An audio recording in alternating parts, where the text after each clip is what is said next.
Hi, welcome to One More Today. I'm Sophie, your pilot into the universe of Chinese. We are going to continue on our journey into this amazing language that seems difficult, but once you understand the logic of it, it really makes sense.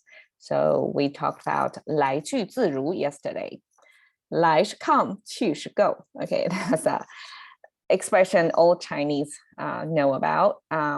Popularized by an actor in one of her skits on a national show. So here we talked about freedom of come or go. The door is open. You're welcome to come or go. Follow your own will, self-directed, right? No boundary in that sense. Okay, today we'll talk about 熙来攘往. So 来 is still come, right? But today instead of go, we're using a different word to mean go. And it got a slightly different origin, different intention behind the word formation. So now let's go to this complicated characters. 熙来攘往. Okay, this is a big word. And it's made up of three components, you can see. And I would like to, even if language scholars say, okay, the bottom is the meaning because it's fire, is the main element over there. And then the top is the sound maker. But actually, whoever made the character, when they put together, sound and meaning, a lot of times are merged together. Even if it's a sound maker, it sounds like a xi, because so many other characters are using hu as part of the component. So this definitely have to be the meaning maker. Cannot be the sound, otherwise everybody sounds the same, right? But this is less commonly used because it's more specific. It's not about elements of fire. But this is also in the sense I like to read the meaning into the sound maker. Okay, left side is I guess the whole thing is talking about yi. The whole pronunciation is yi, but the left is by itself is a word also. I guess it's a ji because it's not commonly used, single by itself used in Chinese anymore. And from the look of it, you see here is our mouth symbol, right? We have the smiley face block with two extra smile thing upward. So this is a mouth. And here you see almost like a sine wave, the top portion of the sine, connecting that means something is going on there. Okay. Some scholars say I have to fall back to what others who have been looking at the language long enough to figure out what that symbol looks like.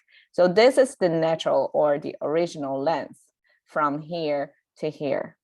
And here we got a lax over there, loosened part. So that means you got extra material over there. Okay, so this actually just symbolizes something is growing, it's expanding.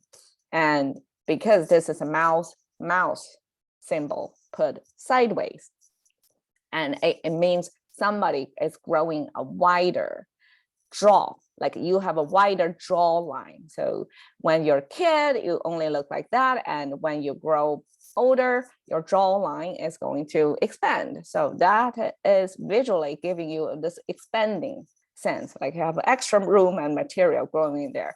So it's expanding. It's not this from here to here anymore. You got extra. Okay, so pretty complicated way to express it. So this is something expanding, something growing.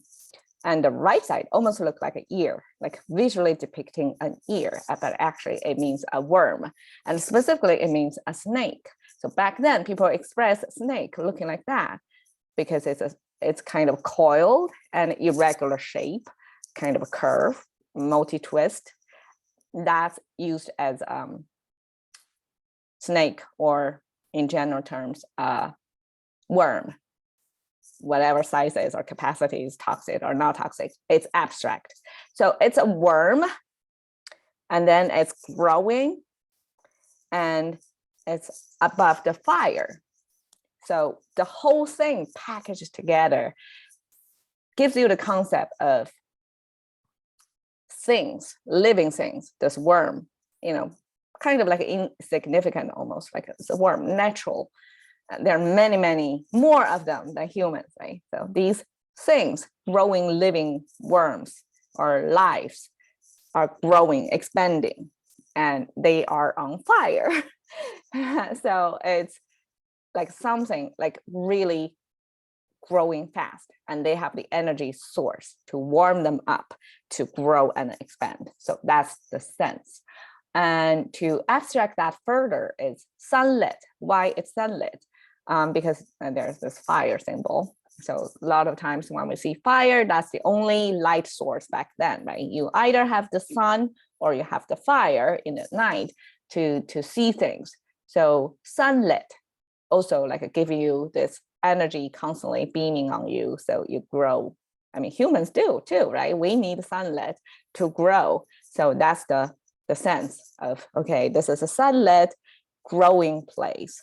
攘, okay, so we have the left side with the hand. This is a 5-finger hand symbol, kind of looking like, I try to visualize that, but kind of looking like that, abstracted hand. And the right side is super complicated. I cannot even know how to explain that. But according to scholars, here we have the top portion is a hat. Imagine the Vietnamese when they wear their national hat, like working in a farm. I can see like ancient Chinese people do the same thing, have this sun blocking big hat over their head if they're farming out in the field all day long. So that's their sun protection. There's no sunscreen back then, right? So that's their sun protection, that hat. And this bottom is the collar of this overlapping shape of collar. So this is the clothing. So clothing and hat. And then in the middle, it's something happening complicated over there. We have 2 mouses, 2 crosses. Oh my God, I seldom see 2 crosses. I don't exactly know what it is. It's a mystery. And some weird shape thing in the middle. Okay, scholar has it. Somebody who has worked, who have to work so hard. They have to take off their hat, take off their clothes, and to dig a hole in the ground and plant a seed in it and cover it back with the soil. So it's basically a farming action. And your intention to make things planted, to plant the seed, is so high that your hat and the clothes have to be, taken away, depart, and this is all you're focusing on, planting. So dig a hole, plant seed, cover with the soil. That whole motion is supposedly covered in this block. Okay, I did my homework. That's as much I can tell at this point. Okay, 熙来攘往.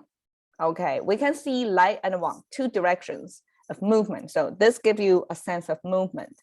But 熙 is things are growing, sunlit, good conditioning, and 攘 is things are being planted, and eventually this character somehow become used as a push, like a motion, a push. So it's almost like when densely populated area, people are walking and you are going to rub your shoulders with people. So that's the kind of push. It's like so many people over there. And 往, okay, so here it's different from go, because go we talked about is a human figure departing the cave, the living space of that person. So it's a departing from where your habitat, right? And 往 in this case is actually you're walking toward a destination where there is planting in good soil. I guess this means good soil, some rich soil, because normally soil only have 2 horizontal lines, but here's 3 horizontal lines. That means it's kind of rich. So you can really have good crops over there. So that's kind of something people detect if they're good soil, that you can have better farming condition over there. That's your destination. That's where you're going, walking toward. So this kind of goal is destination oriented versus this origin oriented. So both depicting this from A to B, both are depicting this motion from A to B. But 去 is talking about in relevance, this motion in relevance to the origin from A. So we are depicting literally a person coming from A. And 往 is like this person is walking toward B with richer soil. Okay. 熙来攘往 totally just means a lot of things are going on there. Lives are good. I mean, and that's a judgment, but probably not necessarily means good, but just means a lot of things are growing, living things together under the sunlight.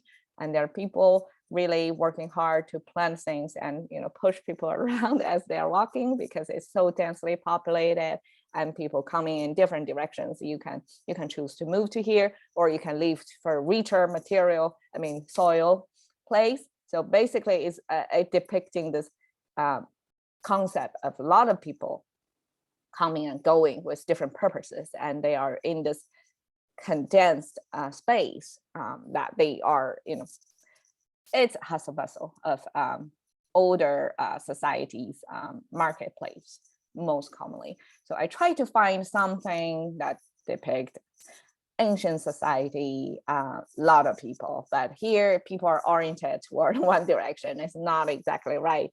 It should be freely move in all directions. That's the 熙来攘往 we talked about. Cash into the currency of thinking by one word a day with Sophie. See you